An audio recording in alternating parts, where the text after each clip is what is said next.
मार्च महिना चालू होताच उन्हाचे चटके तर आपल्याला बसायला लागलेच, पण सगळ्या घरांमध्ये ना उन्हाळी वाळवणाची पण तयारी झाली आहे.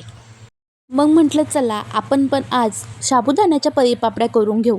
काल रात्री झोपण्यापूर्वी 1 किलो साबुदाणा पाण्यामध्ये भिजत घालून ठेवला होता आणि सकाळी उठल्यानंतर ना तो असा व्यवस्थित थोडा थोडा मोकळा करून घेतला. त्यानंतर चूल पेटवली, चुलीला भरभर जाळ घातला आणि चुलीवर पळीपापड्यासाठी आदण ठेवलं. आता मी 1 किलो साबुदाणा होता ना, तर त्याला 1 कळशीचं मी आदण ठेवलं होतं, कारण आदण मी थोडं जास्त ठेवलं होतं. त्या आदणातनं मी साईडला पाणी काढून घेणार होते आणि नंतर लागेल तसं ते कोमट पाणी मी वापरणार होते. आता बघा, तो मोकळा केलेला साबुदाणा या आदणामध्ये उकळी आल्यानंतर टाकून दिला. आता पळीपापड्या जेव्हा आपण करतो ना, तेव्हा आपल्याला सगळ्यात मेन पाण्याचं मॅनेजमेंट जमलं पाहिजे. म्हणजे साबुदाणा जेवढा असेल त्याला पाणी किती लागणार हे एकदा जर तुम्हाला समजलं, तर त्या पळीपापड्या तुमच्या इझिली लगेच होतील. मी भरपूर दिवसापासून या अशा पापड्या करते, त्यामुळे मला एक अंदाज येऊन गेलेला आहे. आता इथे साबुदाणा घातल्यानंतर ना त्याला जाळ चालू असताना आहे ना सारखं फिरवत राहायचं, नाहीतर साबुदाणा खाली टाकतो. आपला चमचा ना सारखा चालूच असला पाहिजे. आता यामध्ये मी चवीनुसार मीठ टाकलं. आता मी या पापड्या तिखट करणार नव्हते म्हणून मी यामध्ये मिरची काही टाकली नव्हती. पण जर तुम्हाला पापड्या तिखट पाहिजे असतील ना, तर तुम्ही यामध्ये थोडीशी मिक्सरला मिरची बारीक करून टाकू शकतात, हिरवी मिरची आणि मीठ. माझा पार्थ खातो म्हणून मी इथं फक्त मिठातल्याच पापड्या करणार होते.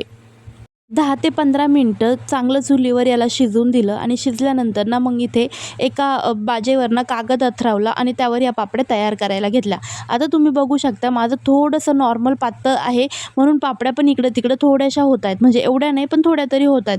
मग त्यासाठी मी काय केलं, अगोदर मी पापड्या टाकून बघितल्या 4-5, ते थोड्या इकडे-तिकडे होत होत्या ना, त्यानंतर मी काय केलं, फॅन लावला आणि फॅनखाली ना थोडंसं ते ना आपलं जे शिजलेलं आहे ना साबुदाणा, तो मी थोडासा फॅनखाली असा हलवून घेतला, जेणेकरून तो थंड होईल. म्हणजे ते थंड होऊन ना ते थोडंसं घट्ट होईल आणि मग त्यानंतर घट्ट झाल्यानंतर ना ते व्यवस्थित आपल्याला टाकता येईल. आता इथे बघा, मी इथं सगळं असं घट्ट करून घेते त्याला मस्त, आणि घट्ट केल्यानंतर ना छान अशा पापड्या टाकता येतील.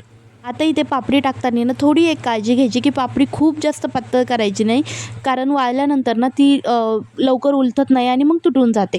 आता बघा, थोडंसं घट्ट केल्यानंतर माझ्या पापड्या किती छान इथं टाकल्या जात होत्या.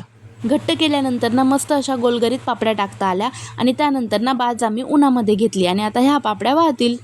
तुम्ही उन्हाळी वाळवणला सुरुवात केली का, कमेंट करून नक्की सांगा. आणि हा व्हिडिओ तुम्हाला कसा वाटला तेही सांगा.